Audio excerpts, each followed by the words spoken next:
चलिए अब रुक करते हैं एजेंडा 9 का। अपने बेबाक और तल्ख लहजे के लिए मशहूर उत्तर प्रदेश के मुख्यमंत्री योगी आदित्यनाथ ने हिंदुओं को लेकर फिर से बड़ा बयान दिया है। उन्होंने हिंदू धर्म की महानता का जिक्र करते हुए कहा कि हिंदुओं ने कभी किसी को गुलाम नहीं बनाया, हमेशा मानवता के कल्याण का मार्ग अपनाया है, ना कभी किसी पर अपनी बात को थोपा है। जबकि हमारे पास बल था, बुद्धि थी, लेकिन हमने कभी इसका दुरुपयोग नहीं किया। योगी ने इसके जरिए अतीत में हिंदुओं पर अत्याचार करने वाले उन विदेशी आक्रांताओं को लेकर निशाना साधा जिन्होंने अपनी ताकत के बल पर हिंदुओं पर अत्याचार किया, उन्हें धर्मांतरण के लिए मजबूर किया। साथ ही उन लोगों पर भी कटाक्ष किया जो इन विदेशी आक्रांताओं का महिमा मंडन करने से बाज नहीं आते हैं। दरअसल मौका था स्वामी विवेकानंद की जयंती पर राष्ट्रीय युवा दिवस पर आयोजित कार्यक्रम का। योगी इस दौरान युवाओं को संगठित करने की दिशा में संबोधित कर रहे थे। इससे पहले भी योगी कई मंचों पर हिंदुओं के संगठित रहने को लेकर स्टेटमेंट दे चुके हैं, बयान दे चुके हैं। इस दौरान उन्होंने स्वामी विवेकानंद को याद करते हुए कहा कि उन्होंने भारत की सनातन संस्कृति, आध्यात्मिक चेतना को वैश्विक मंच पर अपनी बौद्धिक प्रतिभा से परिचित कराने में बड़ी भूमिका का निर्वहन किया था। विवेकानंद ने कहा था कि सनातन धर्म में सदैव मानवता के कल्याण का मार्ग दिखाया है और गर्व से कहा कि मैं हिंदू हूं। वो उस भारत का रिप्रेजेंटेशन करते थे, प्रतिनिधित्व करते थे जो उस समय सुप्त चेतना की वजह से आत्मबोध खो चुका था। मुट्ठी भर विदेशी आक्रांता आकर भारत को गुलाम बनाने में सफल हो चुके थे। भारत चंद लोगों की ओर से लूटा जा रहा था। उस कालखंड में उन्होंने भारत को जागरूक करने में भूमिका अदा की निभाई। अब मौजूदा वक्त में जब पड़ोसी देश जैसे कि पाकिस्तान और बांग्लादेश में हिंदू की अस्मिता खतरे में है, ऐसे में योगी के इस बयान को एक बार फिर से सनातन की एकजुटता के आह्वान के तौर पर देखा जा रहा है। तो राष्ट्रीय युवा दिवस पर योगी आदित्यनाथ ने संदेश दिया था और क्या कुछ उनके द्वारा कहा गया वो भी एक बार आपको सुनाएंगे।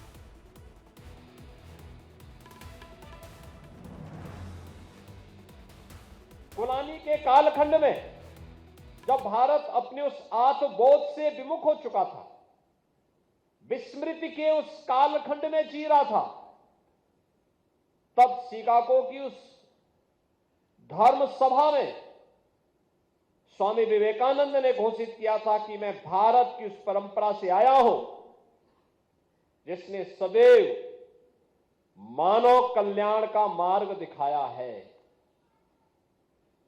यानी हमने किसी का छीना नहीं, हमने किसी को जबरन गुलाम नहीं बनाया। हमारे पास बल था, हमारे पास बुद्धि थी, हमारे पास वैभव था, लेकिन हमने किसी पर जबरन अपनी बात को थोपा कभी नहीं। तो देखिए संदेश साफ था और बाकायदा आपको हमने सुनाया भी योगी आदित्यनाथ का संदेश। राष्ट्रीय युवा दिवस पर योगी आदित्यनाथ ने बड़ा बयान दिया है, कहा कि गर्व से कहिए मैं हिंदू हूं, हमने किसी को क्योंकि गुलाम नहीं बनाया। हिंदू संस्कृति ने कभी गुलामी नहीं सिखाई, किसी को नहीं दबाया। भारत की पहचान शांति और संस्कार, हिंदू समाज का इतिहास त्याग और सहिष्णुता का है। युवाओं को अपने गौरवशाली अतीत पर गर्व होना चाहिए। इस बात का जिक्र जो है वो योगी आदित्यनाथ ने कहा। उन्होंने कहा कि गर्व से कहिए मैं हिंदू हूं, क्योंकि हिंदू जो है वो सहिष्णु होते हैं। अब मुख्यमंत्री योगी आदित्यनाथ का यह बयान सिर्फ एक पंक्ति नहीं है, बल्कि इतिहास और संस्कृति पर दिया गया सीधा संदेश है। सीएम योगी ने साफ कहा कि हिंदू समाज ने कभी किसी को गुलाम नहीं बनाया है, ना ही जबरन किसी पर अपनी पहचान थोपी है। उनका कहना है कि हिंदू परंपरा सहिष्णुता, स्वीकार्यता और मानवता की रही है। ऐसे समय में जब इतिहास को लेकर बहस तेज है, सीएम योगी का ये स्टेटमेंट, ये बयान, ये संबोधन सियासी गलियारों में और कहीं ना कहीं सियासी गलियारों से लेकर सामाजिक मंचों तक हलचल मचा रहा है। अब सवाल यह उठता है कि क्या इतिहास के पन्नों में दबाई गई सच्चाई खुलकर सामने आ रही है, क्योंकि युवाओं को आत्मगौरव का संदेश योगी आदित्यनाथ दे रहे हैं और लगातार इस बात का जिक्र कर रहे हैं कि किस तरीके से हमारा जो समाज है, हिंदू समाज, वो सहिष्णु है। संस्कृति और सभ्यता पर जोर दिया है। अपने स्टेटमेंट के जरिए स्वामी विवेकानंद के विचारों का उल्लेख किया है और कहा कि गुलामी नहीं, गौरव हमारी पहचान है, संस्कृति पर हमें गर्व है, भारत की शक्ति है ये। युवा भारत आत्म गौरव के साथ आगे बढ़ रहा है। तो ये योगी आदित्यनाथ का युवा दिवस पर युवाओं को संदेश था। बयान भी इस दौरान दिया है और साथ साथ इस बात का भी जिक्र किया है कि गर्व से कहिए हिंदू हूं, क्योंकि कहीं ना कहीं संगठित करने की कोशिश के तौर पर स्टेटमेंट को योगी आदित्यनाथ के एक बार देखा जा रहा है। इससे पहले भी कई मंचों पर वो इस तरह के बयान दे चुके हैं और ये कह चुके हैं कि हिंदुओं को ये समझने की जरूरत है कि वो अपने धर्म पर गर्व करें। हमने किसी को कभी गुलाम नहीं बनाया है। अतीत में भी अगर किसी के पास ताकत रही है तो उसने हिंदू को भले ही दबाने का काम किया हो, लेकिन जब हमारे पास ताकत, बुद्धि, शक्ति सब कुछ था, उसके बाद भी जो हिंदुओं की प्रवृत्ति है वो किसी भी तरीके से दूसरे को सप्रेस करने की नहीं है, दबाने की नहीं है, किसी को गुलाम बनाने की नहीं है। हमने किसी को गुलाम नहीं बनाया। हिंदू संस्कृति ने कभी गुलामी नहीं सिखाई। भारत की पहचान शांति और संस्कार है। हिंदू समाज का इतिहास त्याग और सहिष्णुता का प्रतीक है। ऐसे में युवाओं को गौरवशाली अतीत पर कहीं ना कहीं गर्व महसूस करना चाहिए। ये कहीं ना कहीं योगी आदित्यनाथ ने संदेश दिया है। अब चूंकि मौका स्वामी विवेकानंद की जयंती का था और युवा दिवस के तौर पर हम मनाते हैं स्वामी विवेकानंद को, क्योंकि यूथ आइकॉन के तौर पर उन्हें जाना जाता है। ऐसे में युवाओं के नाम संदेश, क्योंकि युवा आने वाले भारत का अगर हम देखें सच्चा आकार है और वही भविष्य है। ऐसे में इस दौरान योगी आदित्यनाथ ने ये कोशिश की कि युवाओं को ये बताया जाए कि इतिहास में क्या कुछ था। इसके साथ साथ सहिष्णु है हिंदू, लेकिन इस बात पर गर्व भी महसूस करने की जरूरत है, दरकार है और कहीं ना कहीं संगठित रहने की भी जरूरत है। और इसी पर बातचीत के लिए मेरे साथ कुछ खास मेहमान जुड़ चुके हैं। एक एक करके तारुफ करा देती हूँ। आचार्य डीपी शास्त्री हैं जो कि हिंदू धर्मगुरु हैं, आचार्य डॉक्टर रामविलास चतुर्वेदी हैं जो कि हिंदू धर्मगुरु हैं, और रमीज रजा साहब हैं जो कि मुस्लिम स्कॉलर है। आचार्य डीपी शास्त्री जी, किस तरीके से देख रहे हैं योगी आदित्यनाथ के इस बयान को, और क्या लगता है आपको ये बात वो कई दफा कह चुके हैं, हम हिंदू हैं, हमें गर्व है, लेकिन एक बार फिर से क्यों ये जरूरत आन पड़ी युवाओं को इस तरीके से संबोधित करने की? देखिए, सबसे बड़ी बात है 500 वर्षों का जो संकट काल रहा इन लोगों का, इस्लाम धर्म का, उस कालखंड में भी हिंदू अपने आप को परिचय दिया शांति का, संस्कार का। और उन्होंने जो बात रखा है शिकागो में जाकर के, जो धर्म का, सनातन का, संस्कृति का वैभव बताया गया और दिखाया गया, एक शांति का संदेश दिया गया, वो केवल हिंदू में ही है। अब इन लोग की स्थिति देखिए, ये मेडिकल कॉलेज में पढ़ते हैं, डॉक्टरेट की पढ़ाई कर रहे हैं, और वहाँ कितना बड़ा इन्होंने प्री प्लानिंग करके हिंदू लड़कियों के साथ इस तरह भ्रमित करना, उसको भड़काना, धर्म परिवर्तन कराना। बेटा तो सही, बाप का भी वही हाल है। पिता पुत्र दोनों मिलके एक भारतीय संस्कृति के ऊपर आघात, हमारी बच्चियों के मन को बहला करके, उसको भ्रमित करके समाज में इस तरह के कुकृत्य कर रहे हैं जो आपके सामने आ रहा है। तो योगी जी का जो संदेश वो शांति का संदेश है। शांति का संदेश तो सनातन सदैव दिया है, ऋषि परंपरा में दिया है, हमारे देवता लोग दिए हैं, बल्कि जब जरूरत पड़ा है तो युद्ध भी हुआ है, देवासुर संग्राम भी हुआ है। तो योगी जी उस संग्राम के लिए भी कभी कभी संदेश इनको देते हैं कि जो भाई शस्त्र से माने उसको शस्त्र से मनाए, जो शास्त्र से माने शास्त्र से बनाए। अब स्थिति देखिए ऐसी आ गई है, पूरे भारत के हिंदू राष्ट्र के जो सनातन धर्म के लोग, संत महात्मा, हमारे गुरुदेव, संस्कृति को बचाने के लिए उद्घोष जो लोग कर रहे हैं, उसको सरकार को मानना पड़ेगा, सरकार को उसमें प्री प्लानिंग करना पड़ेगा। संविधान में कई बार संशोधन किया गया है, संशोधन भी करना पड़ेगा, तभी हमारी संस्कृति और हमारे बच्चे और आने वाली हमारी जो युवा पीढ़ी है उस चीज पे बच पाएगी। ठीक है शास्त्री जी, नहीं तो चारों ओर से कुठार लेकर मैं लौट रही हूँ। रजा साहब, आप योगी आदित्यनाथ के स्टेटमेंट को किस तरीके से देख रहे हैं? पॉजिटिव है? सभी को मैम गुड मॉर्निंग जी। मैं ये समझता हूँ कि योगी जी ने जो कहा है, अगर योगी जी थोड़ा सा BR अम्बेडकर जी के बारे में पढ़ लेते कि उन्होंने जब हिंदुज्म को छोड़कर बुद्धिज्म को एक्सेप्ट किया तो उन्होंने क्या क्या बातें कही थी, उनको किस तरह अपमान किया जाता था, जमीन पर बैठाया जाता था, एक साथ खाना नहीं खिलाया जाता था। और दूसरी चीज, पार्लियामेंट में जो आज लोकसभा और राज्यसभा में जो ADR की रिपोर्ट आई है, किस तरह से वहां पर जो लोग हैं उन्होंने किस तरह के वहां पर बच्चों के साथ, लोगों के साथ जो अत्याचार किए, उसके बाद वो लोकसभा और राज्यसभा पहुंचे हैं, वो भी हिंदुज्म में। मैं मुसलमान की तो बात ही नहीं कर रहा। तीसरी इंपॉर्टेंट बात, मैडम, इस देश में जब से देश आजाद हुआ है, जब देश आजाद हो रहा था तो उस टाइम पर हिंदू महासभा के लोग किसको पत्र लिख रहे थे कि ये देश आजाद हो, किसकी चापलूसी कर रहे थे? अंग्रेजों की कर रहे थे। तो यानी कि हिंदू महासभा की तो लोग चाहते ही नहीं थे कि ये देश आजाद हो।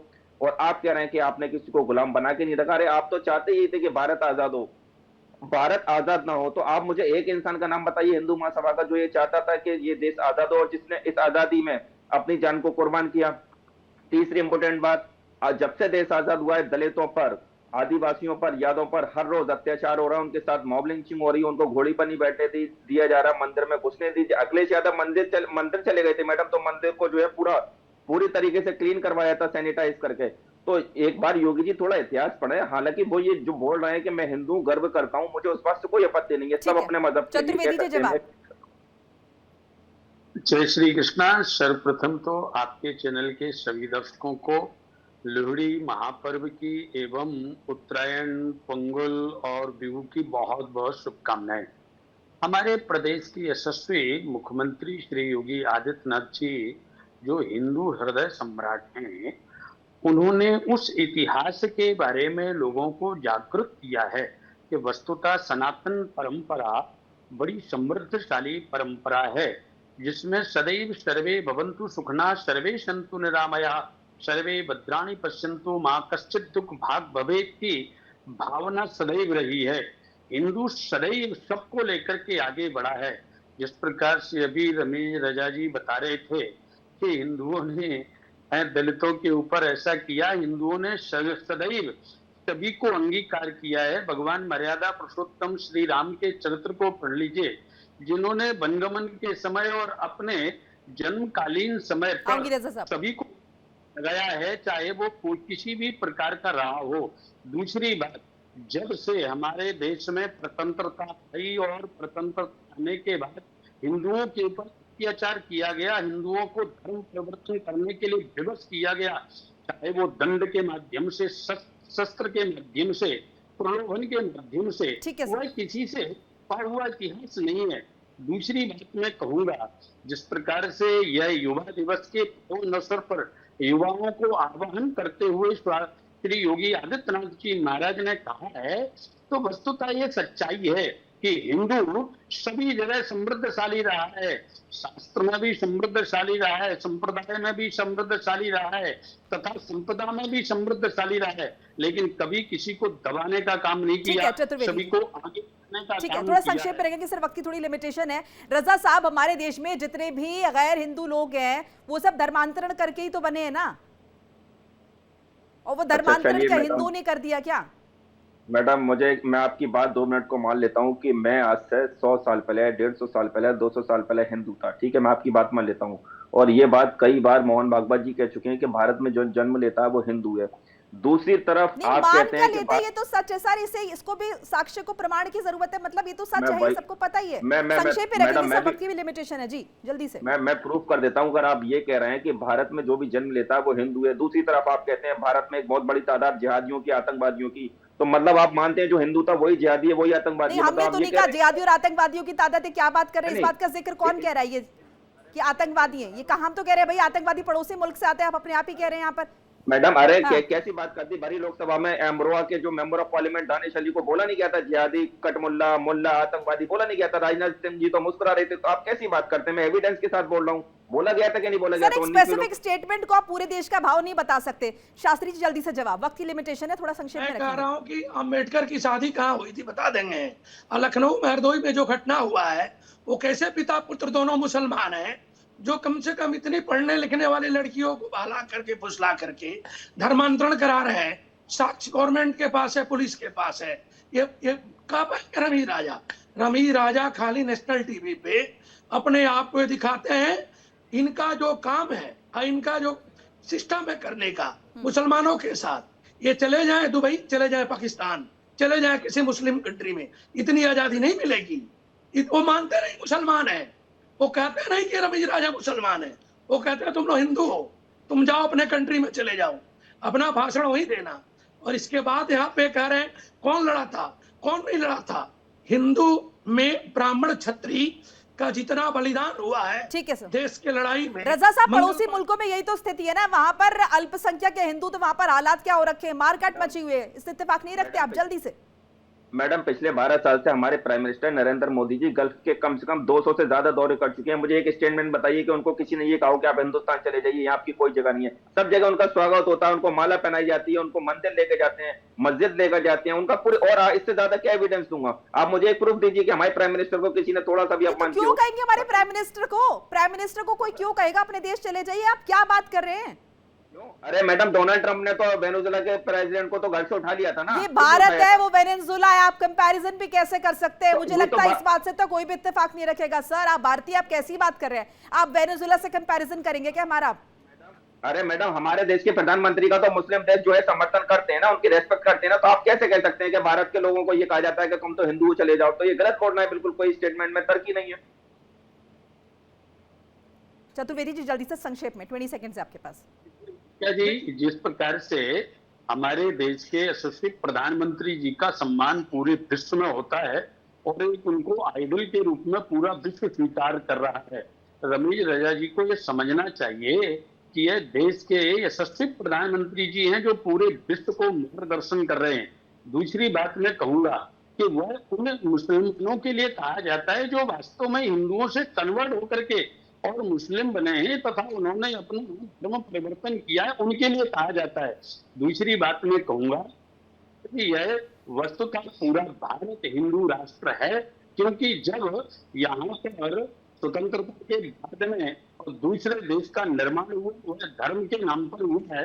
इसीलिए यह जो भारत देश है हिंदू राष्ट्र है और हमारे प्रदेश के यशस्वी मुख्यमंत्री जी ने रजा साहब में हो सकता है आपको इस बात से इत्तेफाक आप ना रखते हो कि हिंदू राष्ट्र है, मैं मान रही हूँ सेक्युलर कंट्री है, लेकिन इस बात से तो कम से कम आपको, आप वेनेजुएला से कंपैरिजन तो हमारा नहीं कर सकते। और हमारे राष्ट्रपति, माफ कीजिएगा, प्रधानमंत्री के पद पे कोई भी हो, चाहे नरेंद्र मोदी हो या पहले मनमोहन सिंह भी रहे हो, इस सम्मान तो पूरा है। पैसे थोड़ी बोल सकते हैं कि आप वेनेजुएला के राष्ट्रपति से कंपैरिजन करेंगे। बहरहाल मेरे पास वक्त फिलहाल इतना था। आप सभी का बहुत बहुत शुक्रिया मेरे साथ जुड़ने के लिए इस चर्चा में।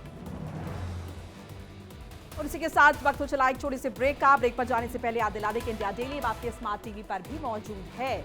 इंडिया डेली 24/7 इन सभी प्लेटफॉर्म पर आप लाइव देख सकते हैं।